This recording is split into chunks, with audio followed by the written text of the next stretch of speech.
It's Kara from GG Equine, and I'm wearing my favorite horse themed t-shirt, so that means it's time to do some halter measuring. That was my dog.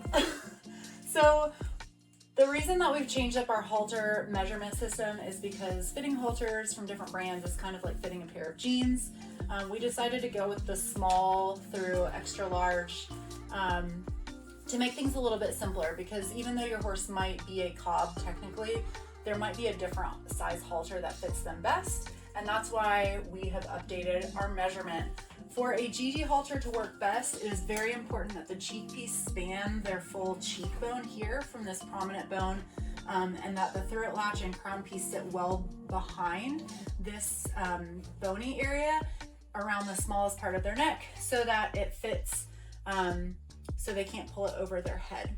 And our halters adjust a lot different than a regular halter, so when you get it, it might seem really big, and that's very normal, but there's a lot of adjustment from the slider buckle under here to the crown that you can use to snug things up. So the first measurement that you want to take is going to be around the nose.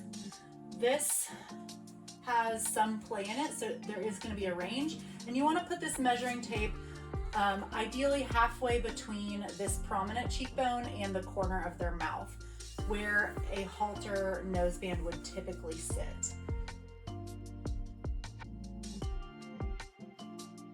Once you have that measurement, you're going to make a note of it, and then you're going to find this prominent cheekbone, and you're going to measure from that to behind this jaw cheekbone, basically in the throat latch groove here.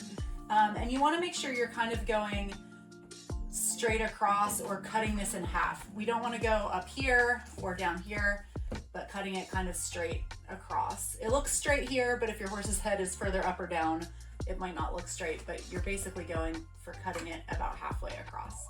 And then you're going to make note of that measurement. And then the last one that we need is around the neck.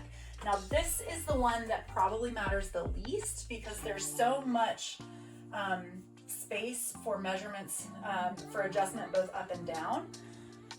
So if this one is a little off or really high or really low on the range, but everything else seems to be sitting in the middle of those measurement ranges, go with where the cheek and the nose fit the best. And then you're going to take note of that and then compare it to our size chart.